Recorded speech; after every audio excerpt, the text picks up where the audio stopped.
Recently, I worked on a side-by-side, a brand new side-by-side. And my wife, my lovely wife, decided that we need a side-by-side. So I bought her one, bought us one. It is not brand new. This is a 2011 Polaris Ranger XP. It's got four-wheel drive and a two-cylinder 800cc engine with electronic fuel injection. And I don't know who makes this engine. I'm pretty certain Polaris does not make their own gear. I would bet this is a Fuji, same as the Arctic Cats. And if that's the case, it should be a pretty good engine. It does run, but I'll show you in a minute. It's got some issues. Cosmetically, it's not great. Most of the plastic is broken. This machine was used on a farm, so it's pretty typical for its age. He told me he thought the front wheel bearings were bad. The rear tires, the air leaks out about as fast as you can pump it in. That light is broken. It needs a drive belt. And then there's a problem with the fuel pump. I guess this outlet here broke off and they JB welded it back together. So that needs to be replaced. I tested it. It does have good fuel pressure, but it just has a lot of problems starting, and it's really cold-blooded.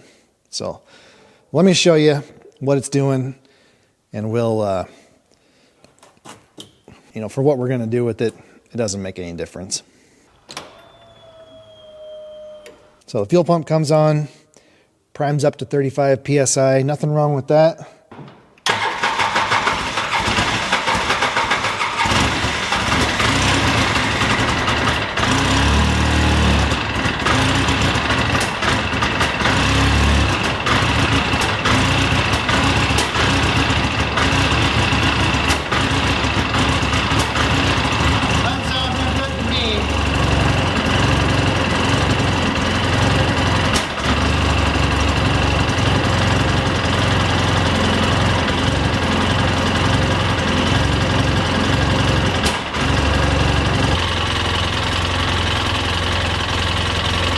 The engine temperature.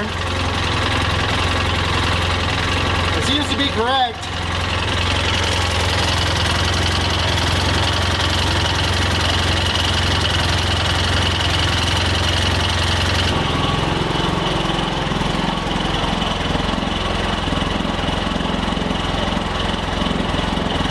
Interesting. Okay, it sat outside last night. Let's see if it will start. Gotta have my foot on the brake.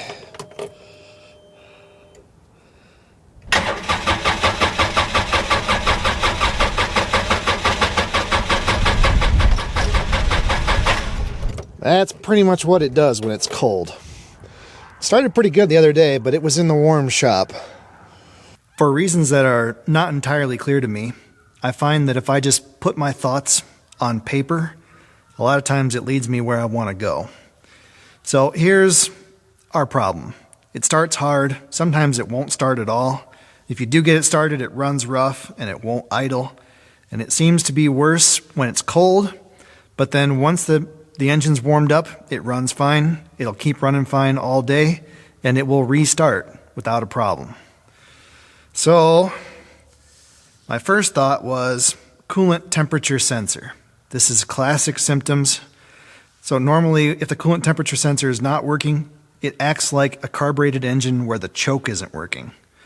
So the coolant temperature sensor tells the fuel injection to deliver more fuel when the engine is cold, just like a choke.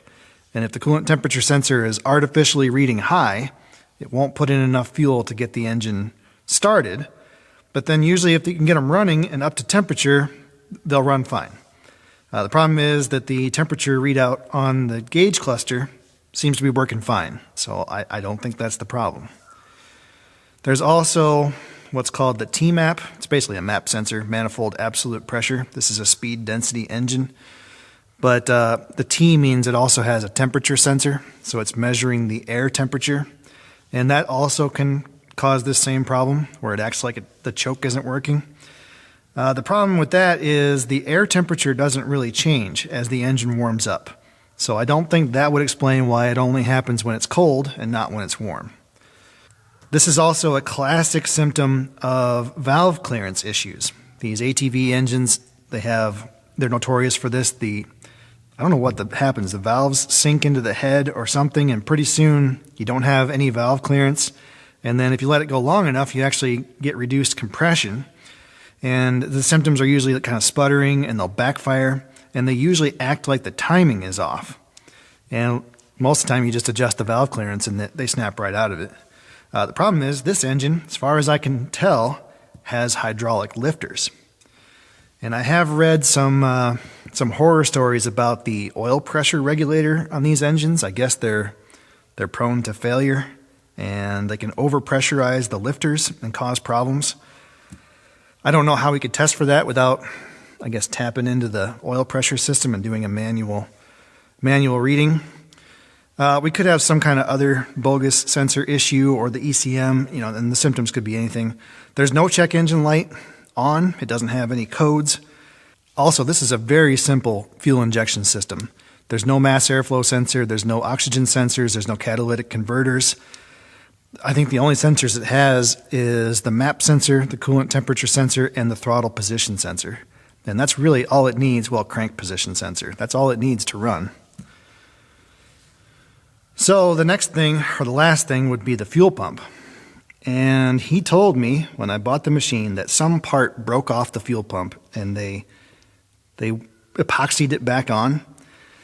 And he seemed to think that these issues started about the same time as that broken fuel pump. And that could be, the symptoms kind of add up. A hard start due to, a lost prime or maybe just low pressure. The problem is, I measured the fuel pressure with a gauge and it seems to be fine. So, I don't know. It's been my experience that when somebody tells you that they know exactly what the problem is and then they don't fix it, they don't know exactly what the problem is, especially when they're trying to sell you something. But since we don't have anything else to go on, I kind of think the fuel pump is our best bet. So. We know it's broken. Let's go ahead and replace it and hope for the best.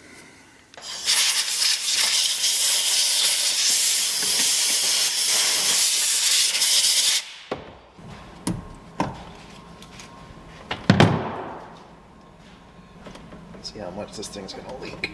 Yeah, it's not bad.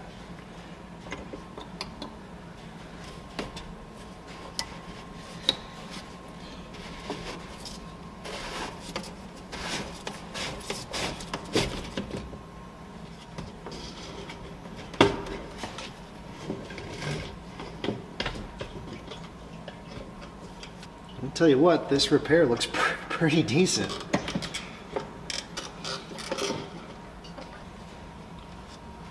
I think I see the problem. So this thing here is what they epoxied in. Originally there would have been a plastic barb that stuck out here, and they must have broken that off, God knows how. And then to fix it, they just drilled a hole through the original barb, and then they got a piece of pre-made steel fuel line, stuck it through, and then epoxied around the hole they drilled, and then they jammed this hose from the actual fuel pump over top of that steel barb, which is not a bad bush fix, but there's an issue. It's not the right size. So it looks like to make it work, they shoved another piece of hose over top of it and then tried to tighten it up with a hose clamp. And I'm sure that was our problem. So if we could look inside the fuel tank while the pump was running, I'm sure we would have seen fuel come squirting out of there. Even though it was building pressure, it wasn't able to hold pressure. And anywhere that fuel can leak out, air can leak in. This is a single line system. There's no return, so the fuel's not circulating all the time. And if we get any amount of air between the fuel pump and the injectors, that air cannot get out until it gets passed through the injectors. So I think that would definitely explain why we're having a hard time running when we first get started. But then as soon as the air gets out of the system, it runs just like it should. I can see some junk down in the fuel tank. Looks like pine needles or leaves or something. I wonder if we should try and get that out of there.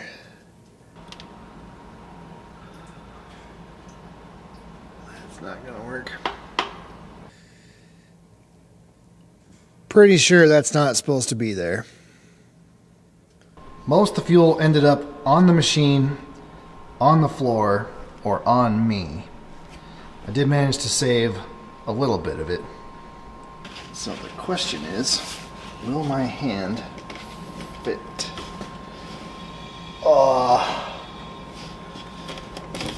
Not so much.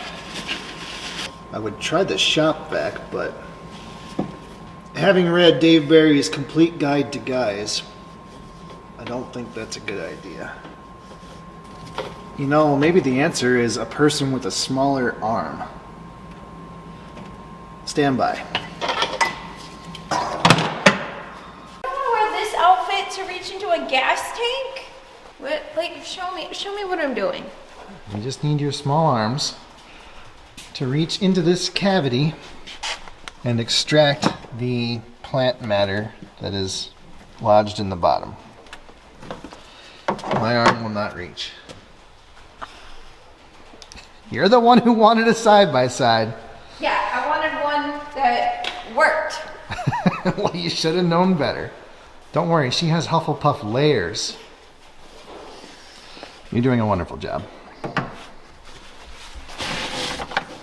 Oh, I just dropped the towel. Okay, well, Success? some better than all. All would be best. Well, I don't, like, it needs to almost be, like, wet to get it out, like. You want some type of cleaner? I can hook you up with some. Because it's not like I'm, like, can see exactly what is coming out.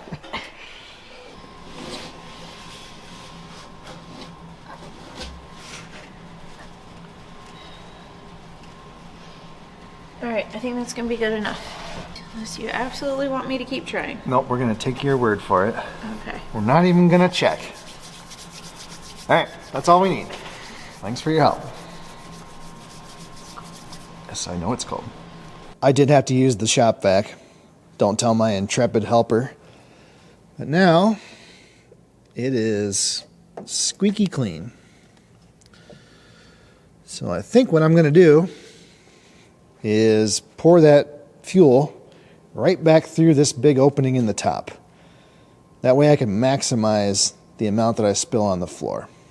Show you a little mechanic's life hack. So if you got some dodgy fluid you want to reuse, grab one of these 20-cent paper paint filters, stick it down inside of your funnel.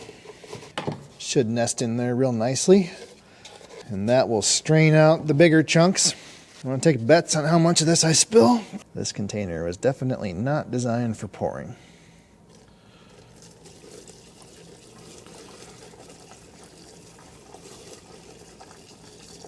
What a mess.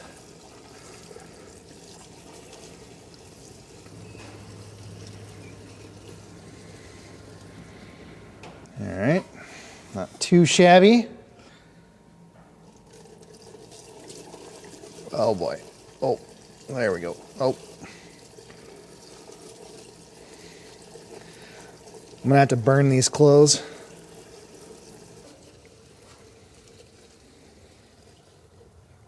Beautiful. Okay, where'd I put my cigarette? Just kidding. All right. I'll install our new non-OEM fuel pump. It does have a little arrow. I'm going to assume that that points towards the front. Okay. All right. It's Monday morning. It's been sitting since Saturday afternoon. Let's see if it'll start.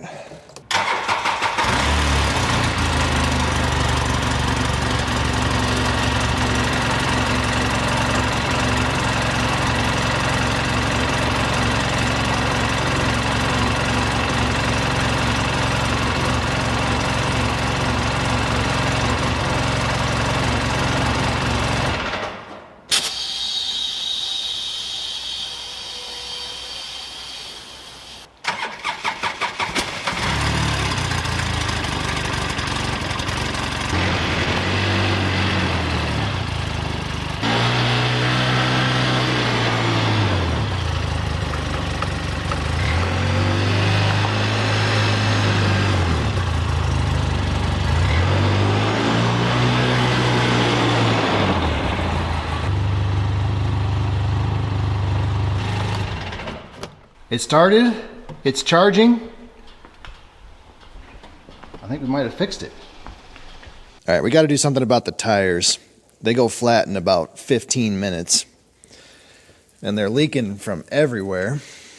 So there's a big leak in that one. Oh boy. It's got multiple big leaks in this one. They both seem to be leaking right here at the bottom of one of the inside treads. It's got to be some kind of separation of the tire. Tires are still good. I mean, they got some tread on them. And these are Polaris tires. They're made in the USA. Somebody's already tried putting the green goo, the Fix-A-Flat, in these tires, and it obviously didn't work.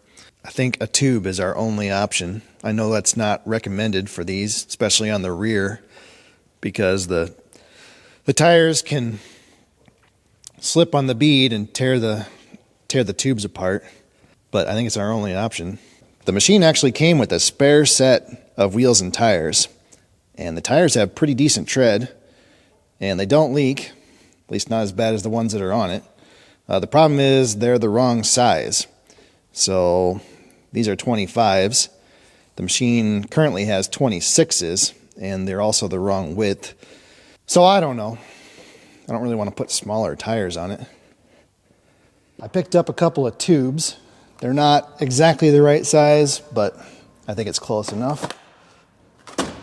I also picked up a new toy. We're going to try it out. This is a bead breaker from Harbor Freight. Looks like that. These ATV beads they're not fun. Very hard to break. So it clamps onto the rim. I've got this little rubber pad that I'm going to use to keep it from marking up my rim. You probably don't want to use this on your boss's Escalade. It also takes a 30 millimeter socket, which is probably not a size you have if you're working in the inch system. Inch and 3/16 is the closest size.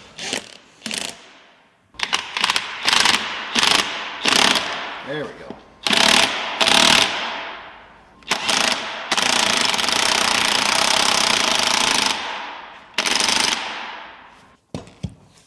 That's one side. Not too shabby.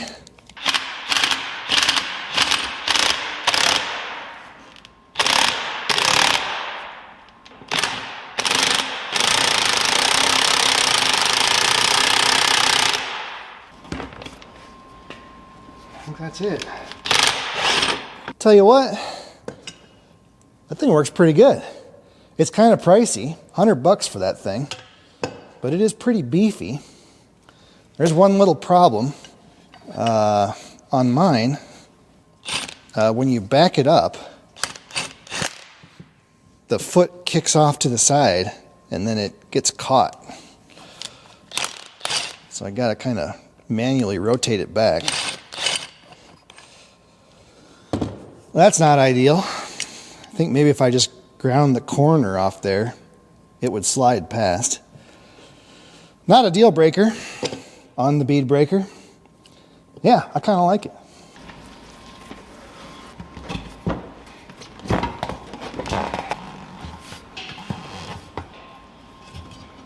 Okay, now we've got this delightful stuff to deal with. It obviously did not work. I don't know, has anybody ever had this stuff work? I don't think I have. I hate this stuff.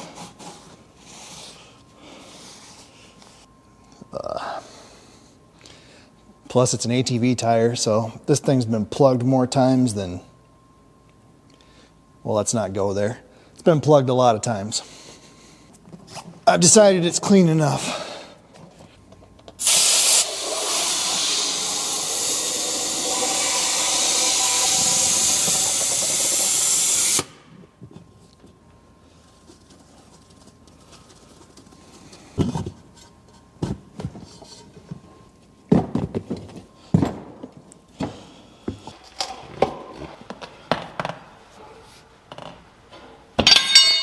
There. You don't want to overinflate these though. That's as far as I'm gonna go. Give it time, it'll pop out. Anytime. There it is. The more I mess with these wheels, the more confused I get. These are Polaris rims, and they have the right bolt pattern, and as far as I can tell, they have the right offset, but they do not have the right pilot diameter. So they won't fit over these little lugs on the hubs.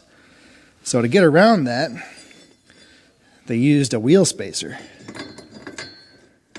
And the wheel spacer, it doesn't quite fit the way it should either. It should line up on those little tabs. I'm also not a big fan of wheel spacers. I mean, these are pretty mild, but still it increases the leverage on the bearing, and it's hard on ball joints. I don't know, the only thing we could do is try to machine that rim, open up that pilot diameter. But I'd have to take the tires back off, and that's probably not going to happen. At least not right now. It's going to need new tires pretty soon anyway. They're in pretty sad shape the more I look at them. So let's slap it back together and move on to something else. The drive belt should be behind this cover. Looks like that cover is also broken, but I guess that's not surprising.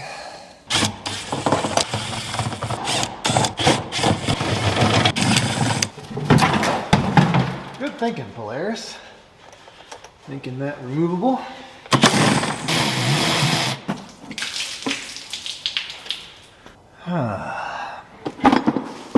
There we go. So it looks like the belt has broken out a big chunk of this cover at some point. Not sure how we can fix that. I think maybe the better option would be just to take this drain plug out and leave it out and just let her be open. The official instructions say put it in gear and engage the parking brake and then lift upward and rearward on the belt to spread the sheave. Somehow I don't think that's gonna work. What if I put something in there?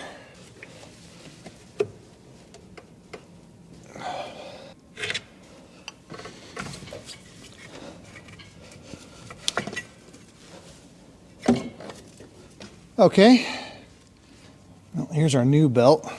It is a Gates, and I got scolded once before for not putting the belt on the right direction. Apparently they're directional, but I don't see any indication of which direction is which. So I'm just going to put it on how I feel like, and we'll see what happens. It says, while pushing down on the top, rotate the driven sheave clockwise, and that should spread. Oh gosh, I am not seeing that happen though. Man, that thing's tight.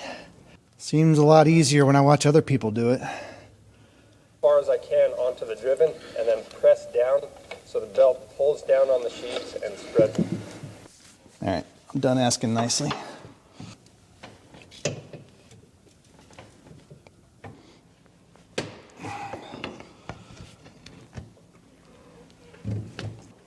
Oh my God.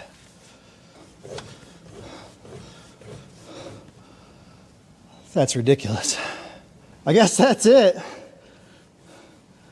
It looked a lot easier when I watched other people do it. Guess I'm just lucky.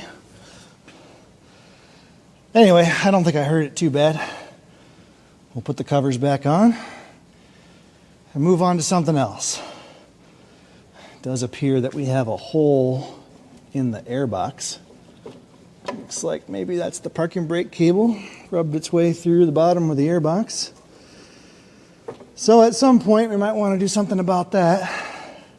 Starting to get that familiar feeling of buyer's remorse. I decided to change the oil before I put the cover back on, because there's the oil filter right there. It's basically inaccessible.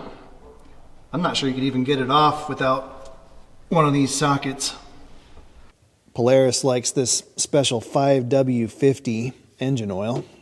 Pretty pricey stuff. I've got some new spark plugs. Nothing exciting there. And then we need a front wheel bearing. But that's where I ran into a bit of a problem. You see this kind of banana shape in the lower control arm? That is not supposed to be there. That thing should be straight. And if you look over here at the pivot, that thing should go straight forward and back. And it is bent over pretty severely. And this ear right here is actually ripped off the frame. The weld is broken. Something pretty catastrophic happened up here. They must have ran it into something. And then, even worse, the CV boot is torn. Not a surprise. But I'm pretty sure it's not supposed to do this.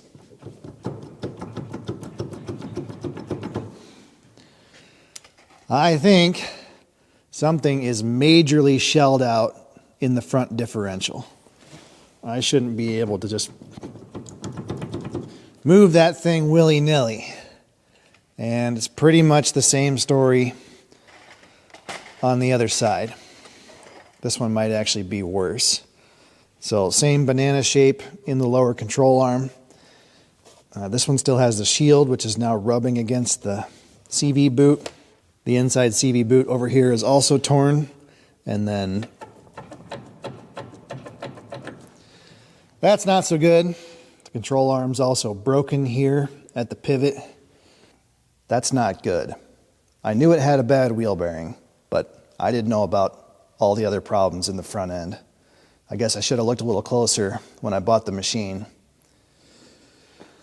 What are you going to do? We can fix it, but we're going to have some parts. The lower control arms, I don't know if we can fix them. Probably easier just to replace them, get some used parts. We're going to have some CV boots. Hopefully the axles are good. And then the differential, I don't know what we're going to run into there. I know you can get parts for them. The parts are expensive. You can also get rebuilt differentials, and we might even be able to find a used one. So I think we're going to have to get it out of there and get it apart and just see what we're dealing with and kind of go from there. But I'm out of time, so we're going to wrap the video here. Thanks for watching, and we will be back on the side-by-side at some point in the future. I got a blanket because it's chilly. You might as well drive it and ride it because it's already broken. I don't think you're going to break it any worse. That's true.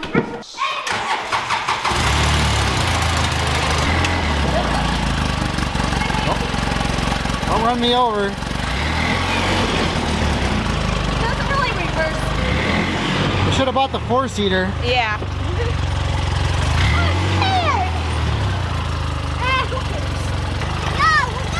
I'm not going to clear it, am I? We can try it.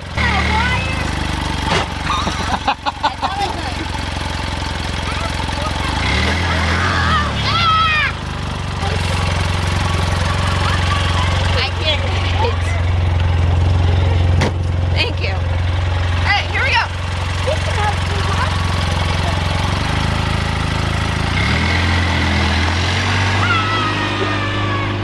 That's a truckload of craziness, isn't it, Max?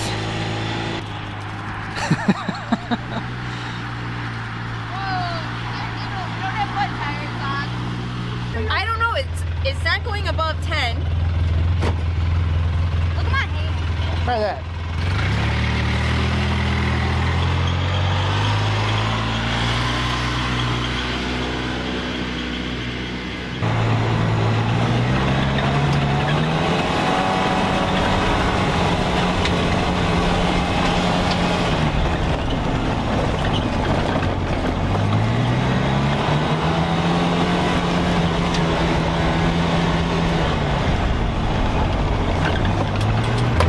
I can smell it from here. Just like I tried to explain to you with the lawnmower, if you want to go faster, you got to push the pedal down further. That's the secret. Uh-huh. Uh-huh. Uh-huh. Uh-huh.